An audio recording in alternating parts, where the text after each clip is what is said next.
let's get started. Okay. So, hi, Akil.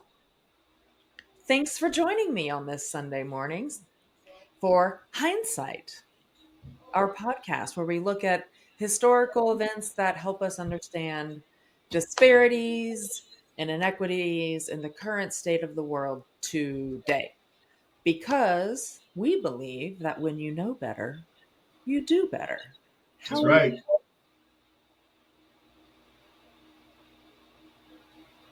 How are You cut you? out.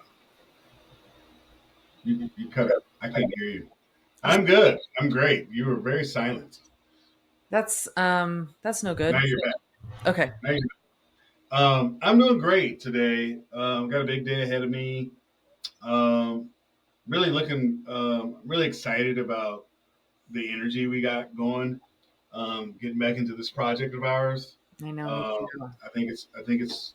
I think we're picking up some steam. We're getting better at things. It's kind of like we're crawling a little bit Yeah. sometimes, but you got to crawl before you walk. And I think we're making some paces. So I'm really excited about that. Hmm. Um, excited to hear about this topic that you got going today. Hmm. I'm excited to just have a good conversation and hopefully put some information out there for people to digest, and that'll give them a better perspective on the world, the future, this country, all the above.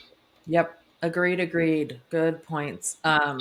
We're big history nerds, so we're very excited about that. Today is a beautiful day in Atlanta.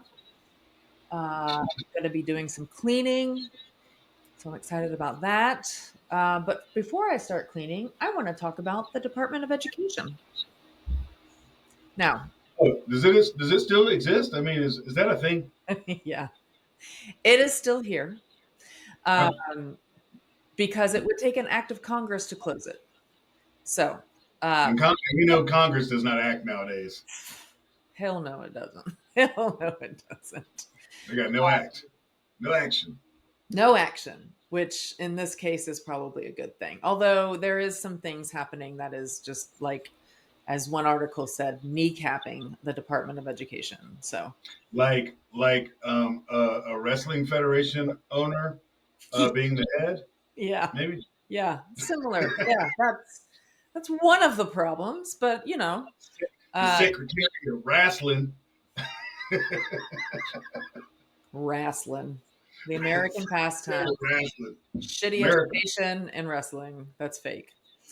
Yes. Um, well, let's get into it. So, before we had the Department of Education, which was started by Jimmy Carter in 1979, we there was kind of like it was states were controlling education, and this was in the Constitution that states control education because they didn't want to have too much federal intervention into, um, you know, learning and education and child development and things like that. So states have Well, always and continue to control curriculum, teacher requirements in hiring and operations.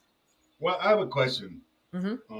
So you said because they didn't want too much federalization of education. Is it because they didn't want too much federalization, or because they wanted to create an inequitable system of education for the people that they deemed did not deserve a proper education? So when I think about, there's a concept called presentism that I learned about when I was in graduate school because I wrote a paper and my professor wrote on the paper, no presentism in very big words because I was interpreting historical events with the concepts of the present time rather than that current time to understand them. So when the Constitution was written, we know that they said all men are equal, but that did not include people of color. It did not include women. It did not include people who didn't own land. We've talked about this before. So the intention was not to create an inequitable school system. The intention was just to let states control it. And the consequence, of course, was an inequitable school system. But in the mindset of the founding fathers, that was okay because of what was at the time understood to be the capacity of women, the capacity of people of color. Like, oh, they don't need to be educated. Women are going to be in the home, they're going to be cooking, they're going to be raising kids, etc. Like that was what was sort of the dominant interpretation of gender roles at the time, of people of color and white people at the time, of who was competent, who was not competent. So um, we did not really develop an understanding of equity based on, or equality even based on, just human minds in general until much later. So saying they're doing it with the intention of creating an equitable system would be presentism, um, which means we're taking our current way of understanding the world and and placing transferring it to the past. exactly. So that's what we want to kind of avoid doing, because that introduces our own biases into historical events and actions. And I think it kind of helps muddy how you understand, obviously, the intent of what they were doing in the time, regardless of what their intent was based on. Exactly, exactly. And we want to present here on Hindsight, we want to present actual history. We don't want to be biased. We do have our biases. We know that we're left leaning, that we're liberal people, but that does not mean that we have to interpret the past in a way that is biased. We are wanting to focus on facts, but we also want to focus on all of the facts rather than a small and a narrow, interpretation of facts as has been done by the dominant, people in our country. Yeah, I agree. Cool. So education was happening. Um, and it was based on the states, what they wanted to teach, who they wanted to teach, how they wanted to teach, et cetera, et cetera. But in 1867, President Andrew Jackson created a cabinet level Department of Education, but it was quickly demoted to an Office of Education in like the next year, 1868. And it was focused on administering funding and other educational programs. And that was continuously around until 1979 when Carter did the current Department of Education. Mm-hmm. And then and now, again, like I said, states and local school boards are in charge of curriculum, teacher qualifications, educational standards, various operations, which have led to, as we know, inequality based on wealthy and poor districts. So we know that, using local taxes to fund education means that people living in poor communities have lower tax accumulation and thus lower funding for their schools. The only other federal involvement leading up to 1979 was there were it's called the Morrill Acts, Morril. Those were in Mm-hmm. 1862 and 1890, and they established land grant colleges that were focused on teaching people about agriculture on federally owned land, otherwise known as stolen indigenous land. Correct. So you're talking about, and a lot of HBCUs came out of that. Your Yeah. Yes. Florida A&Ms, your Central, yeah, all your agricultural mechanics type of schools came out of that. Also, Texas A&M, anything with Absolutely. an A&M in it, right? Yep. Yep. Yes. Yes. And that was not intentional. I think that they just kind of like um, evolved into HBCUs, which is great.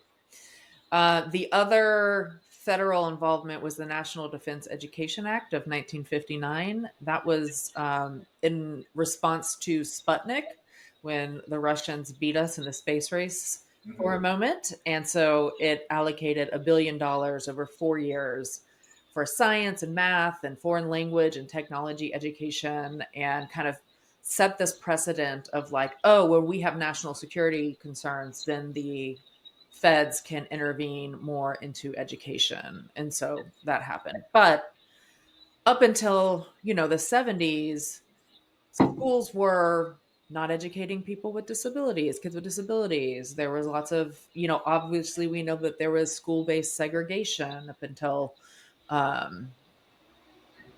Oh my God, Ruby Bridges. Who's still alive? Brown versus Board of Education. Like, where was I going? Yeah, Ruby Bridges is still alive. Like, Yeah, she's only in her her. 70s. I need to put her on my wall of inspiration. She'd be a great one. She lives in New Orleans.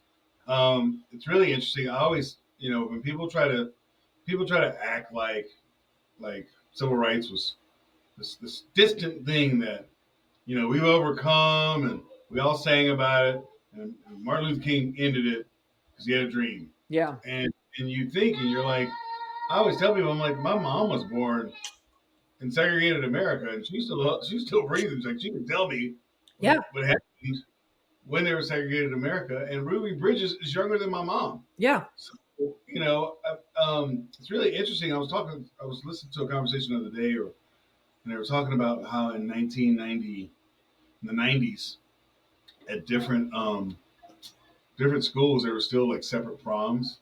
Yeah. Like Absolutely. they have a black prom, they have a black prom king and prom queen and a white prom king, and Yeah. it's just, and that was when I was in school. And then when I hear those things, I relate to my my experiences in school because we were super minority. Right. There's only 25 black kids in my graduating class, so it was just interesting to Yeah. think about my Well, history. and you know, it's schools are now more racially segregated than ever before. Um, Yes. and one of the reasons we know that is because the Department of Education, it was one of its main mandates is to collect data on schools. So, um, yes. So, and before, so I want to talk about special education because that's my jam. And so, special education, kids with disabilities were not required to go to school until the 70s. In 1975, the what was it called? Why am I forgetting this?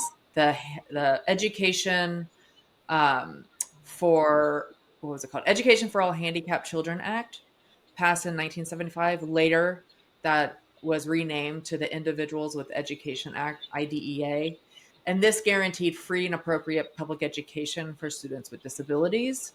And Mhm. so before this, like up to a million students with disabilities just weren't educated, and those that were in schools were getting really not great education.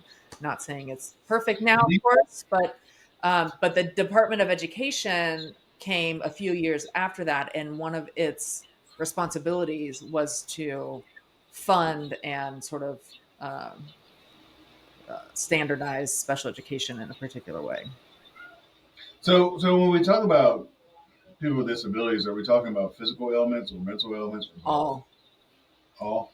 all. So okay, So, that's because, for example, if you had a kid who had mobility based disabilities, but there was no way for the kid to get to school, like couldn't manage to walk the or roll or whatever the 2 miles, then they just weren't educated.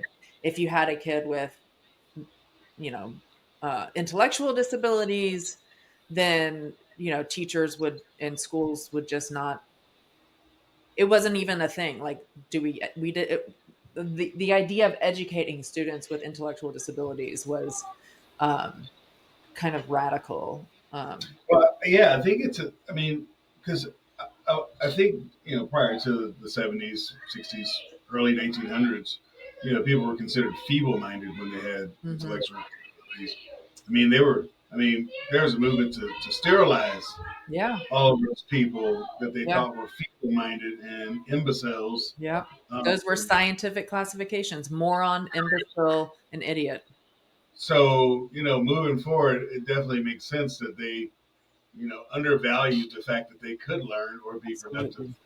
you know, Yeah, and citizens. again, it's that, like, making sure that we're not looking at it with a presentism mindset. Like, it wasn't there was just the scientific and public understanding of intellectual and developmental disabilities was these kids can't learn. I have a question. Speaking about the presentism again, and how we think about things in the past. How does that does education affect morality, or can you judge people based on morality based on just what you know to be true about the doing the right thing because it's the right thing to do? Like, can you hold, like, when we talk about slavery was bad, but it was also a thing of the times. Hmm. Was it bad for people to be involved in slavery if it was a thing of the times? And now that we know that it was bad, can we judge those people based on what we know today, based on morality alone Hmm. versus, and that's something I was, just, you know, to say that, to limit people with intellectual or physical disabilities just because we didn't have accommodations for them, I would say today is immoral, and that's why Yeah, we have against it. Um, I would think that people then also probably those their loved ones also probably thought that it was wrong then because they probably saw the value of them in the home. exactly. Um, so could it still be considered immoral? So that is like one of the big questions of, ethics in history is, can we hold people to the standards of today from the past when we know that what they were doing was a human rights abuse, essentially? So when we look at like what are some foundational human rights abuses that are pretty much universal, it's, violence against people, harming people, dehumanizing people, things like that. And we can look back and be like, enslavement was dehumanizing and violent and murderous. The Holocaust was a genocide, and that was wrong. We can look back and say it was wrong. Now, when we talk about specific people engaged in those acts, we know that there were people who owned enslaved people, owned people, um, because that was the way things were at the time and didn't question it. There were also people who owned people who beat the shit out of them and treated them terribly, right? And I'm not saying that the people who owned enslaved people and didn't treat them better were it was fine, but there was like a range of behavior there, A right? And I think that degree even of people who perhaps owned enslaved people would say, oh, what they're doing to their enslaved people is wrong, but not question the ownership of people, right? And that's still wrong because we now have said that it is wrong as a human community. That being said, as you know, we still enslave people. There's still slaves around the world. There is a current genocide happening in Gaza. There is, like, and there were people back then, as you said, who looked at the system and said, this is not right. That's how abolitionists got started. That's how, people started thinking about educating kids with disabilities, were those people who were like, this is not right. So there is a thread of realizing that things aren't right, that this is immoral. And those are the people who created the change rather than the people who just kind of go through life and say, this is fine, whatever's going on is fine, right? And that's always going to be I think, always going to be the case. There's going to be people like in our current culture that's like, oh yeah, all of this is fine. We can ignore what's happening in the Ukraine. We can be totally fine with what's happening with immigration in our country because that's what our leaders say, and I'm just not going to think about it. yeah.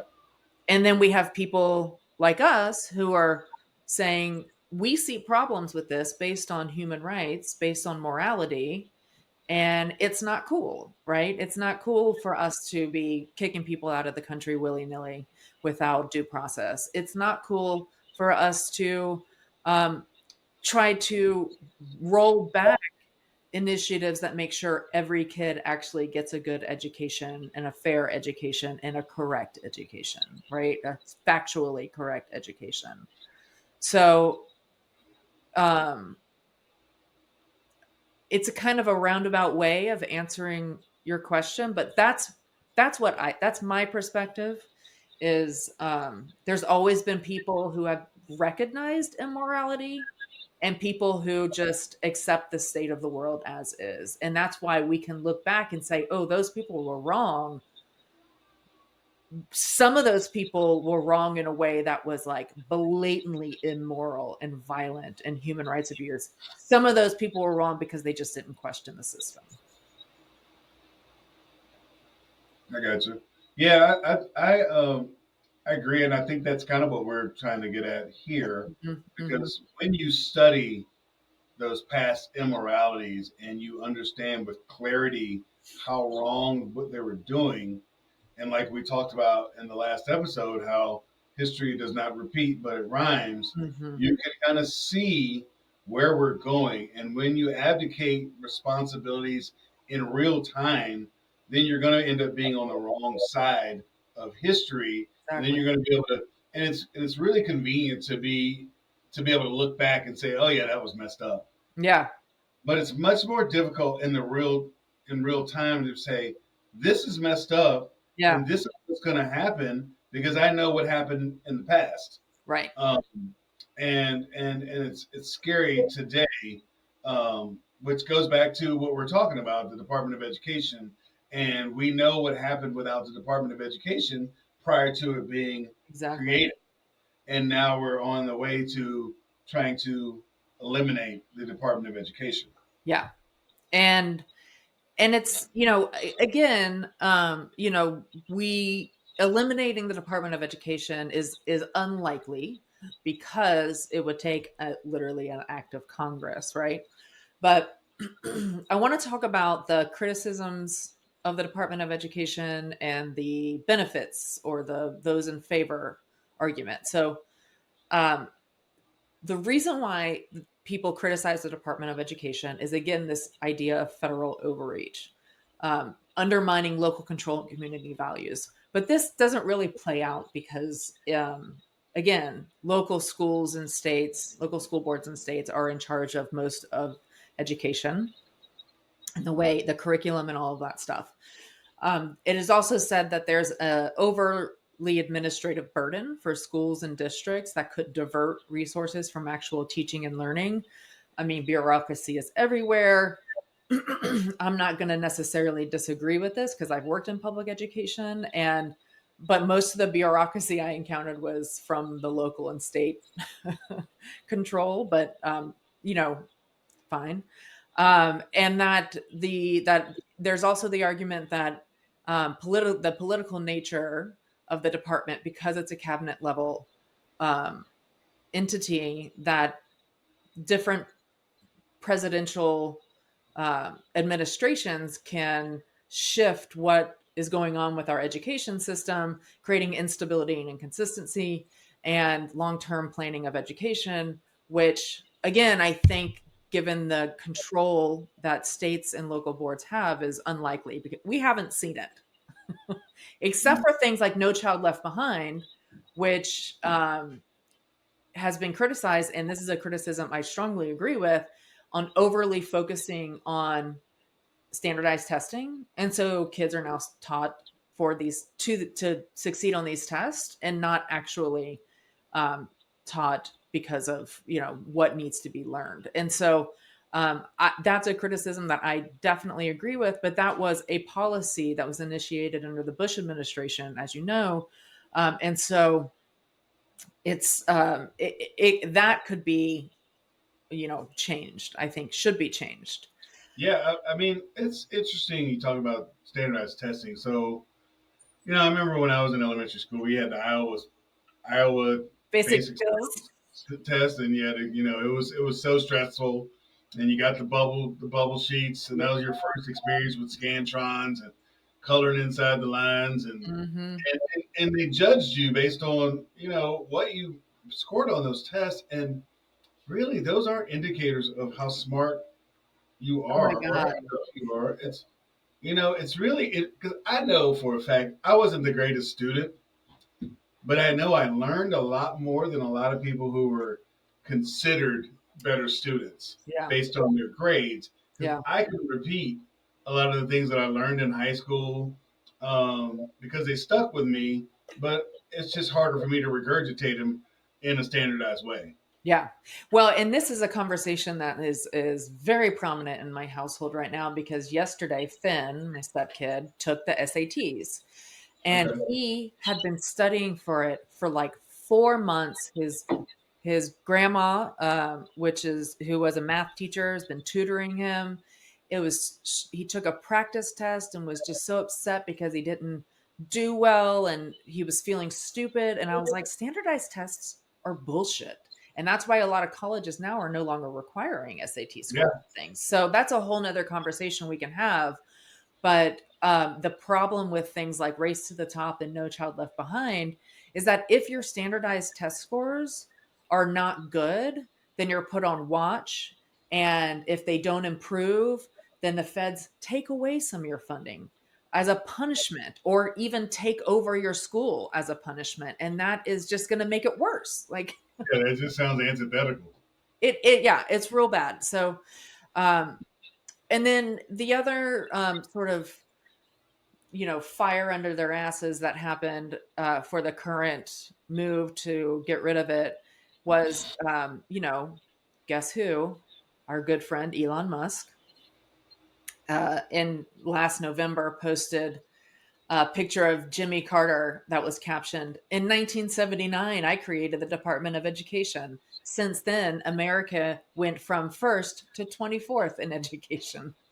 With no evidence, and there is no evidence. It's been No evidence, no context, no no. evidence, no context, nothing. There was no evidence we were number The, one in they 1979. pull the pin What's and that? they throw a grenade.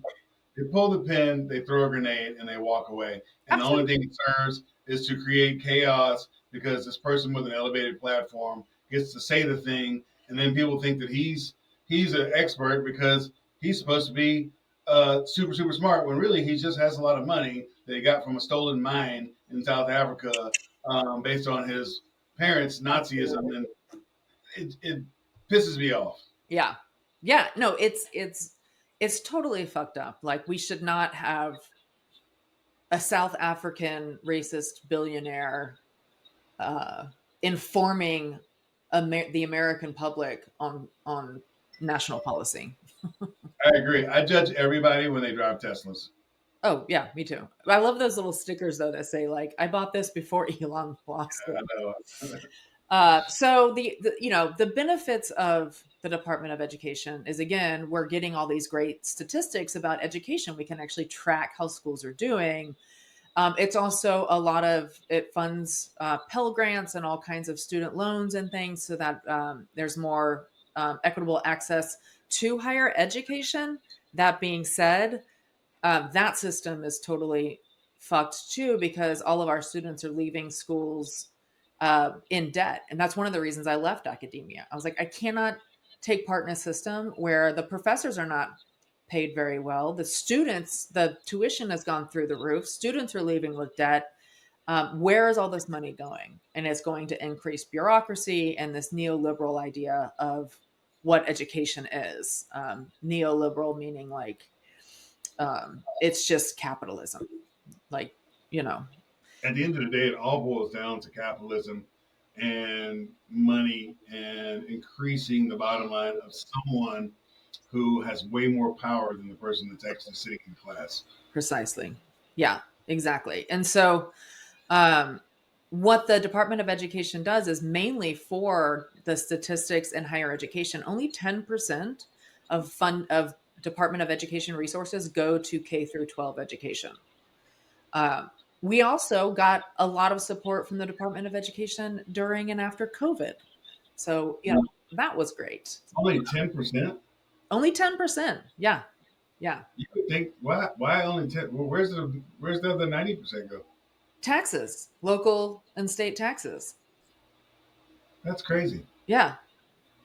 No, no, where does the right no, I'm sorry. The rest of the funding for schools go for taxes. The rest of the Department of Education budget goes to student loans, um, data, the statistics, special education provisions, things like Title IX, making sure that civil rights are met and that there's equity in schools.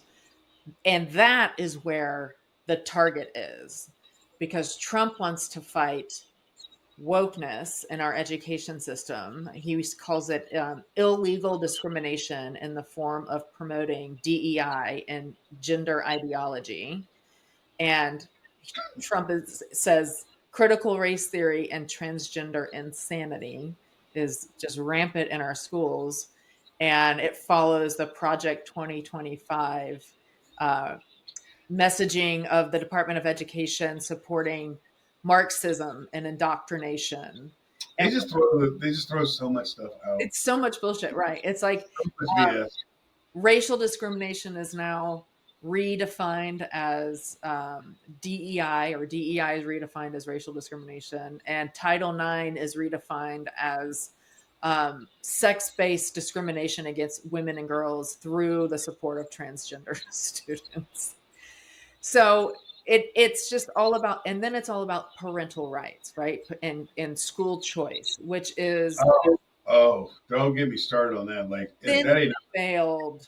that ain't nothing but a money grab, capitalism. That's all it is. It's a coupon. It's a coupon for rich people.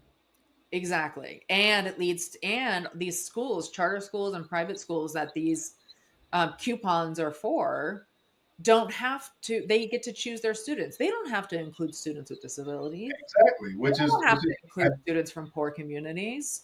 And that's so why private schools were created in the first place. That's precisely. why parochial schools were created in the first place. New Orleans is really bad because the public education system in New Orleans is horrendous. But there's all these Our Lady of Mercy's this and all Hmm. these Hmm. private schools. I was a product of one in first and second grade. I remember when I lived in New Orleans when I was in school there. I remember Warren Easton. That was one of the high schools there, Hmm. and they were talking about their valedictorian at Warren Easton, and her GPA was 2.0. And I was just like, that is odd for a valedictorian's Yeah. GPA to be two. Yeah. What is going on in Yeah. that school where no one's making good grades? No.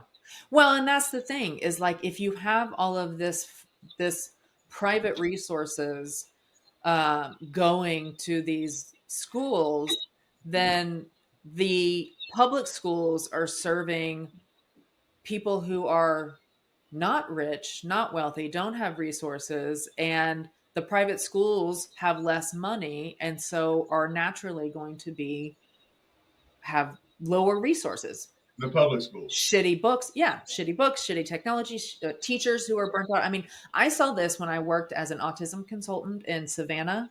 I had these two, so I was in charge of half of the schools of the district. So when a kid, when I'm sorry, when a teacher had an autistic student that they needed some help with, they would Hmm. reach out and I would go and sort of consult with them. And so I was in charge of half the schools, and I had these two elementary schools that were like literally shared a shared a parking lot almost. They used to share a principal. I mean, it was there were maybe, I'm really bad with estimating distance, but they were next door to each other. And Yeah. one was the older school, and had been districted to serve primarily the like poor students, which includes students of color. It was run down. The teachers were burnt out. They, were checked out. The newer school was districted to serve the more wealthy families and districts, which meant the white kids. And they had brand new facilities and these young, vibrant, energetic teachers. And, and that I was just like, this is what redistricting does. This is what is Hmm. happening, like it's a, you know, replica of what's happening with charter schools. It was just so obvious, and like I was just like, this is mind blowing that this is happening on this incredibly obvious scale. I mean, I just kind of blew my mind. So I have a question because we obviously are in the school age Hmm. realm right now with our kids, and our kids go to a charter school over here on the west side of Atlanta. It's a public charter school. What's the difference? So is there a difference between a public charter school and is there considered a private charter school or just a private school or versus public school? What's the So fact? public charter schools are primarily a lot of them focus on like a skill or a way of teaching. So Finn, who took the SAT yesterday, is also in a charter school, to the Cab School of Arts. It is an arts focused school. It serves a lot of low income students. We love it. It's an incredibly diverse school, and he gets to take some great arts focused curriculum, stage management, visual arts. He also has a very rigorous um, academic focus. You have to maintain a particular GPA in order to stay in the school. Mhm. And so the students there are dedicated to their art, which is great, but they also need to get good grades. Um, and so, and if they don't get good grades, then they go to the public school, which we are actually zoned in a great public school. Our other kid, who is 21 now and a senior in college, went to Lakeside High School, the public school that's a mile from our house, and it was great. Um, so it's you know charter schools are a little bit more focused, I think, and that's why people like them. Uh, Mhm. what kind of charter school are your kids in? I couldn't tell you. I don't know if I don't know what it's like, what the focus of it is. I mean, we love it, Yeah, like great. Um, Obviously had more higher ratings than the public schools that were zoned for. Um, they do have a lot of different programs, a lot of arts programs. yeah, Um, they have a lot of like athletic programs. I mm, mean, but it's kindergarten, it's K through eighth grade. yeah, So I don't know. I don't know.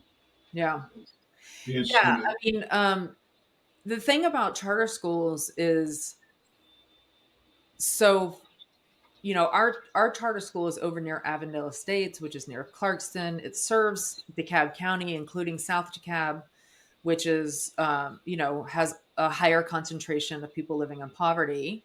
Mhm. So what we need to do is make sure that the public schools are as good as the charter schools, because while we Yeah. are lucky and privileged and living in a district that we have a good public school, a lot of the kids that go to school with Finn, their if they got kicked out, their public school would be really bad, right? And so that's where the problem lies in funding schools with local taxes and not having Mhm. support. I mean, I think if we were able to say, okay, this school is underfunded compared to what is the highest funded school in the district, and then we bring that up to an equal level, whether that's through state funding, whether that's through federal funding, whether that's through actual like state taxes. It's and people are like, but there's not my kids, but there's plenty of people living that pay taxes, that go to schools, that don't have any kids. It's just the argument doesn't make sense to me. Yeah, and I think that's always interesting. I do believe in seniors not having to pay school taxes. Like I think that's great. Yeah. They've done their fair share, but I think that people who get upset about, I get tired of people complaining about taxes. Yeah, me too. Um, like taxes is something that you have to do for the common good of everyone. Potholes don't get filled by themselves. Exactly. um, Kids don't get to go to school with lights on out of thin air. Like we have to pay taxes for the greater good. Those that complain about taxes, I feel, are super anti-American in general, and it drives me crazy because they're always the ones waving the flags. Yeah. They're always the Yeah. one thanking me at the grocery store when I have a uniform on. Yeah. And but then they'll go and complain about the taxes, and I'm just like, it's such a tiresome It argument. really is. And I think a lot of people, it's just they don't understand what their taxes do. It's like I don't want to pay for my taxes are too high. Well, what are your taxes actually doing? Where does it go? What does it do? That's what I care about. I would rather my taxes go to infrastructure Yeah. than to Elon Musk Yeah. at the tune of $8 million a day, blowing up giant space sticks over the Caribbean. I can't even with the fucking Like, Mars. ambitions. It's so Yeah, like what the fuck? Like I don't realistic. like I can don't we get fix it. it down here because soon our landscape is gonna look like Mars. We're gonna have to move to fucking Mars to start Or over underground. or underground, Yeah. like So that movie Paradise, that show Paradise. so anyways, what's happening right now is just like I said, kneecapping the Department of Education. It's still there. The Trump's executive order was to reduce the power of the Department of Education to the maximum extent appropriate and permitted by law.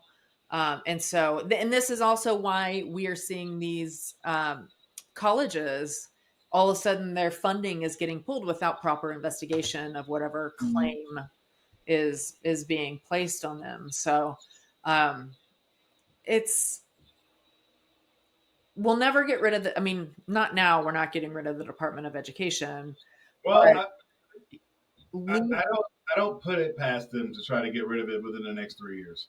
no, Um, they'll try, but because it'll take congressional action, uh, what is that? But what is the extent of the congressional action that it takes? well, it takes a majority votes in of our A super majority, representatives. like a super majority, like 60% of the Senate for approval. That's a good question. I think so. Yeah, because it's a federal entity. I mean, they're trying to, obviously they're trying to rig the game so that they Right. can get I mean, there. Texas, Exactly. I just pray that the blue states do what they're like, start playing the game that we're playing instead of playing some other. They're playing the checkers that they're playing, or maybe they're playing Mancala while other people are playing chess. I don't know, Oh god. but we need to play the same.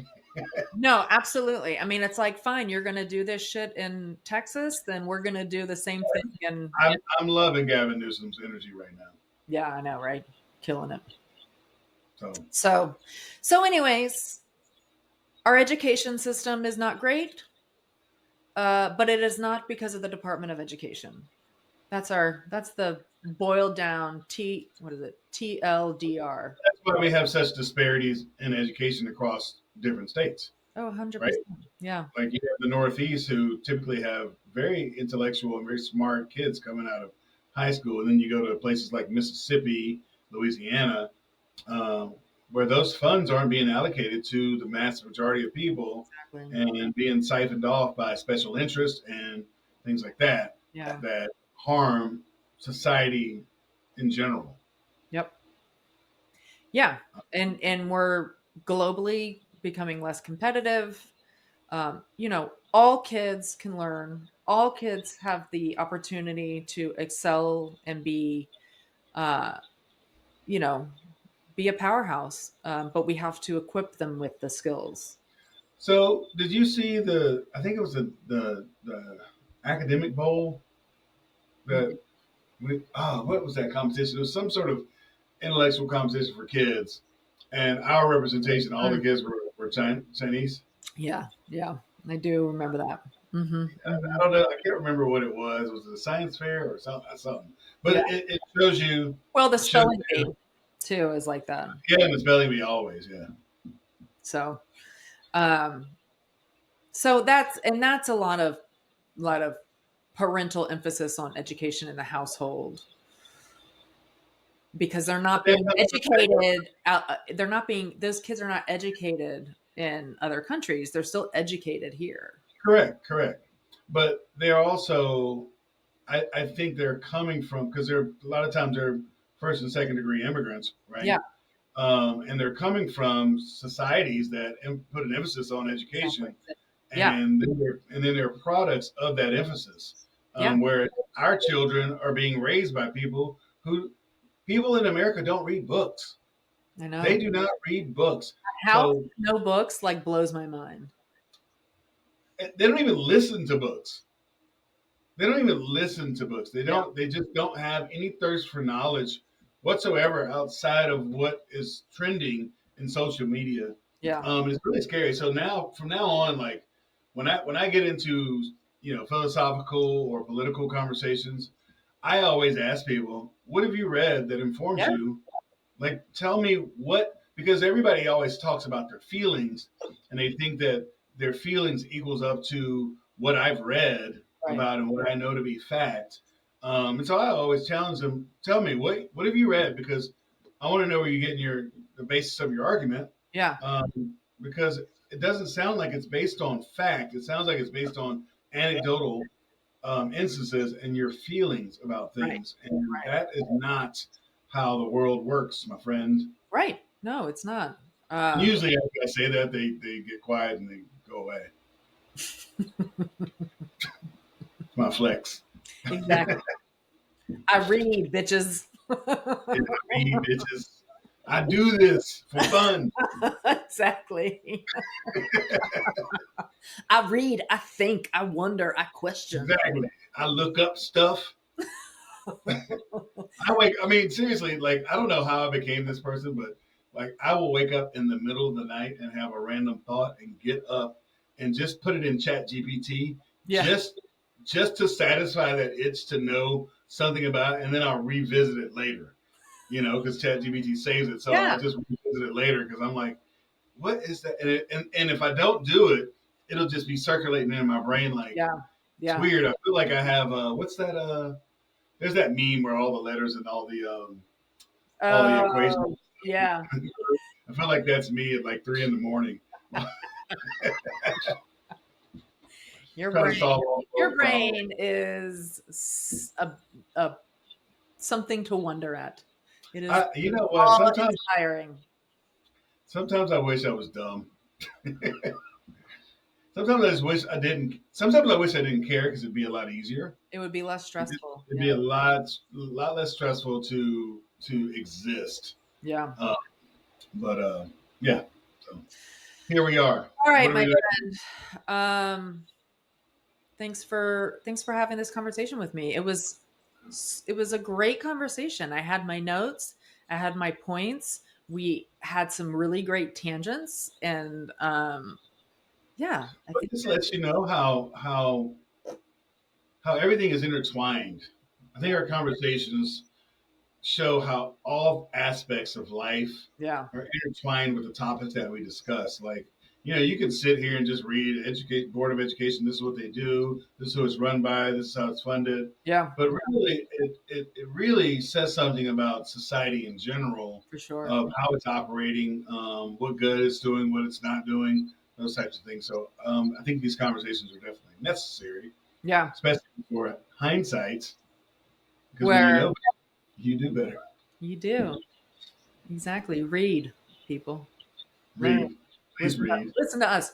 So thank you all for listening. Don't forget to like, subscribe, share, support. Send in your questions and ideas for episodes at hindsightlisten@gmail.com or instant messaging through or DMing. I don't know. I'm like such a DM, comment, put it in the comments. boop boop Put, comment. yeah, give us some comments and Yeah. we'll yeah, And go. by the way, I'm Dr. Jennifer Sarrett. I am not Dr. Akil Sanders, but I am Akil Sanders. We forgot to introduce ourselves at the beginning, but that's No, we okay. did. They should know us by now. Yeah. Yeah. All right. This is a wonderful conversation, and look forward to the next one. All right. Talk soon.